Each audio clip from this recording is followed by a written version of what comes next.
नमस्कार दोस्तों, राधे राधे। मेरा नाम है सी आकाश का Raina, SEBI registered research analyst. कल आपसे वादा किया था कि 4 ऐसे स्टॉक लेके आऊँगा जो अपने सपोर्ट पे ट्रेड कर रहे हैं एंड वहाँ से रिवर्सल आ सकता है। उसी के साथ-साथ आज हम अपने नवरात्रि के 6 स्टॉक की डिस्कशन भी करते हुए चलेंगे, ठीक है? ये जो भी मैंने स्टॉक ढूँढे हैं, ऐसा नहीं है कि सपोर्ट पे ही आने वाले हैं, उसके साथ-साथ ये फंडामेंटली भी बहुत सॉलिड होने चाहिए। कहीं ऐसा ना हो कि स्टॉक सपोर्ट तोड़े और वहाँ से नीचे ही जाते चले जाएँ और हमारे रेट भी ना आए।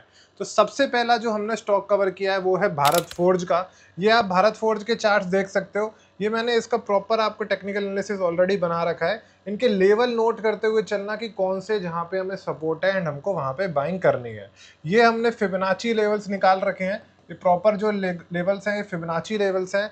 ये जो आपको ये पॉइंट दिख रहा होगा जिसको बोलते हैं 0.50 से 0.618 लेवल्स होते हैं, इनको बोला जाता है गोल्डन बाइंग जोन्स लेवल, ठीक है? तो गोल्डन बाइंग जोन्स लेवल पे हमको लग रहा है कि भारत फोर्ज अराउंड अराउंड आने वाला है, जो कि लेवल हमारा निकल के आ रहा है अराउंड अराउंड 1140 से लेके 1150 का, ठीक है? तो ये एक वो लेवल है जहाँ पे हम भारत फोर्ज को बाइंग करने की तरफ देख सकते हैं। स्टॉक डाउन ट्रेंड में यहाँ से एक्सपेक्टेड है रिवर्सल लेगा। ऑल्सो दोस्तों, आपको याद होगी मैंने आपसे बात करी थी कि एक ऐसा स्टॉक आपको ढूंढना है जो डिफेंस सेक्टर में एंट्री कर रहा है, तो वो भी मेरा स्टॉक भारत फोर्ज ही था। आप यहाँ पे देख सकते हो ये BML के साथ इनकी MOU साइंड हो चुका है।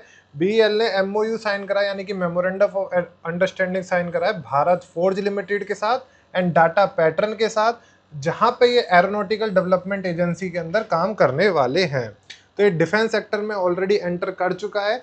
स्टॉक मैंने आपको बता दिया कि यहाँ से अपने सपोर्ट लेवल पे निकल के आ रहा है। सेकंड हमारा स्टॉक जो मुझे लगता है सपोर्ट पे बड़ी जल्दी आने वाला है, वो है हमारा जम्मू एंड कश्मीर बैंक। इसका जो सपोर्ट लेवल है आप ये क्लियरली देख सकते हो। यहाँ से स्टॉक एक बार आया था, फिर इसने रैली दिखाया, दोबारा उसी लेवल पे आया, फिर आया यहाँ पे तीसरी बार एंड ये फोर्थ बार अब यहाँ पे ट्राई कर रहा है। इसको धीरे धीरे ये यहाँ से ही रिवर्सल ले सकता है। तो मार्केट में मैंने आपको बताया कि हम ऐसे ही देख रहे हैं जो फंडामेंटली भी साउंड हो। तो मैंने सपोर्ट लेवल आपको दिखा दिए। अब मैं एक बार ही स्टॉक के बारे में अगर आपको दिखाता हूं तो यहाँ पे आप देख सकते हो, इसकी आप बुक वैल्यू देखोगे तो बुक वैल्यू ही 129 है एंड स्टॉक अपनी बुक वैल्यू के नीचे भी ट्रेड कर रहा है, ठीक है? तो एक और ये चीज़ हो गई जो काफ़ी अच्छी स्टॉक की है, इसी वजह से मैंने इसको कवर किया है। थर्ड हमारा स्टॉक कौन सा है? थर्ड हमारा स्टॉक है टाइटन का। ये भी आप देख सकते हो अपने प्रॉपर सपोर्ट लेवल पे अब आने वाला है एंड अगर फिबोनाची की बात करते हैं तो ऑलरेडी गोल्डन फिबोनाची लेवल्स पे ट्रेड कर रहा है। अब इसका अगर मैं फंडामेंटली बात कर लेता हूं तो टाइटन आप सब लोग कंपनी जानते ही होंगे। इनका जो मेजर रेवेन्यू आ रहा है वो आ रहा है तनिष्क से ही एंड ये आज के टाइम का ब्रांड बना हुआ है, ठीक है? तो ये हो गया हमारा थर्ड स्टॉक जो हम कवर कर सकते हैं। एंड फोर्थ स्टॉक है हमारा ICICI बैंक का। एक बारी मैं आपको ICICI बैंक के अगर चार्ट दिखाता हूँ तो इसका जो सपोर्ट लेवल निकल के आया हुआ है वो है अराउंड अराउंड 1340 से 1350 का, ठीक है? तो ये तो हो गया आपका सपोर्ट लेवल। और दोस्तों यही आज मैं अपने नवरात्रि स्टॉक्स में कवर करने वाला हूँ। हमारा जो नवरात्रि का 6 स्टॉक है वो है ICICI बैंक का ही, ठीक है? काफ़ी हमने स्टॉक कवर कर लिए हैं, काफ़ी अलग अलग सेक्टर से कवर कर लिए हैं, पर मुझे अपने पोर्टफोलियो में आप लोगों के साथ एक अच्छा प्राइवेट सेक्टर का बैंक भी रखना था। इसी वजह से हमने अब अपना ICICI बैंक को कवर करके चला है। अब जो लोग ये चाहते हैं कि सिर्फ हमको स्टॉक का नाम पता चल जाए, एक मिनट रुकना, स्टॉक का नाम मैंने बता दिया, पर बैंकिंग इंडस्ट्री में कौन सी रेशियोज देखनी होती हैं, फाइनेंशियली साउंड होंगे ICICI बैंक के, आप देख लेना। फाइनेंशियली की मैं बात भी नहीं करूंगा, पर कौन सी ऐसी चीज़ें होती हैं जो हमें देखनी होती हैं, उनकी मैं 2 चीज़ों की आपके साथ इसके लिए बात करने वाला हूँ। ICICI बैंक की बात करते हैं तो ICICI bank second largest private sector bank है इंडिया का। इनका हर चीज़ में है, आप देख सकते हो, काफ़ी चीज़ों में इनका आया हुआ है। ICICI ग्रुप है, business like life and general insurance, housing, primary dealership, सब में कंपनी काम कर रही है।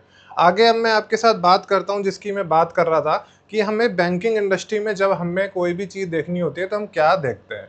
इसमें देखा जाता है main gross NPA and net NPA। ये बहुत ही इंपॉर्टेंट चीज़ है।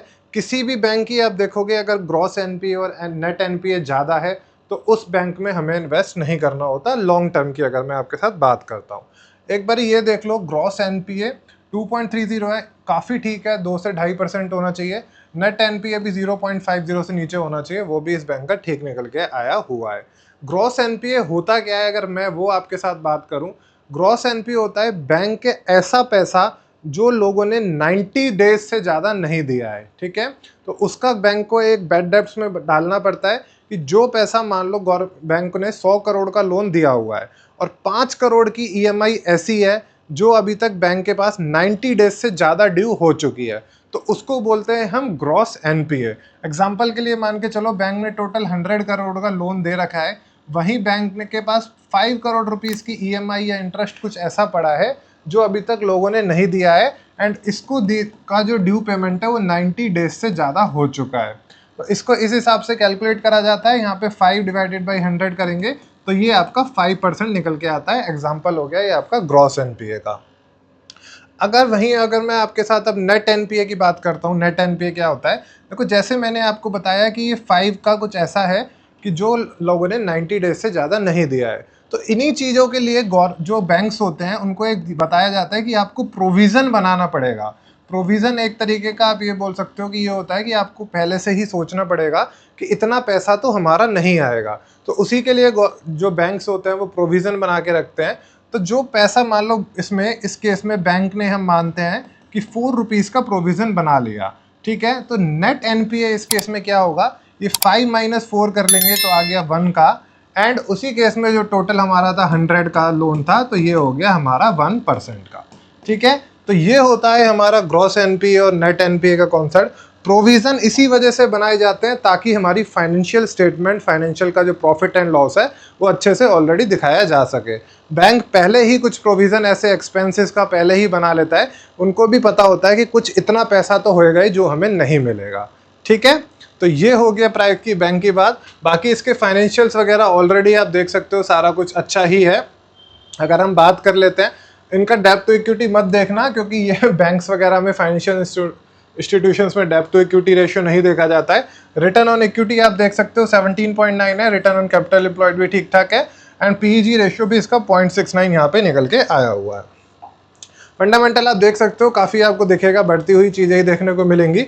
फिर भी मैं अगर आप देखना चाहते हो तो एक बार ही दिखा देता हूँ, वैसे ज़रूरत होती नहीं है क्योंकि मैंने ऑलरेडी प्राइवेट सेक्टर बैंक है, अच्छा ही हमको देखने को मिलने वाला है।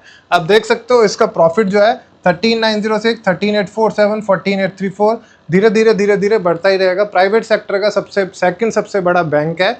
एक सेफ बेट हम यहाँ लेके चल रहे हैं, ऐसा नहीं है कि उसमें कुछ बात है, एक सेफ बेट हमने यहाँ पे लेके हुए चले हुए हैं और स्टॉक जल्दी ही अपनी सपोर्ट लेवल पे आने वाला है, ठीक है। तो ये थे आपके साथ आज 4 स्टॉक जो सपोर्ट लेवल पे आने वाले हैं, एंड उसी के साथ साथ हमारा नवरात्रि का 6 स्टॉक भी यहाँ पे कवर हो गया है, ठीक है।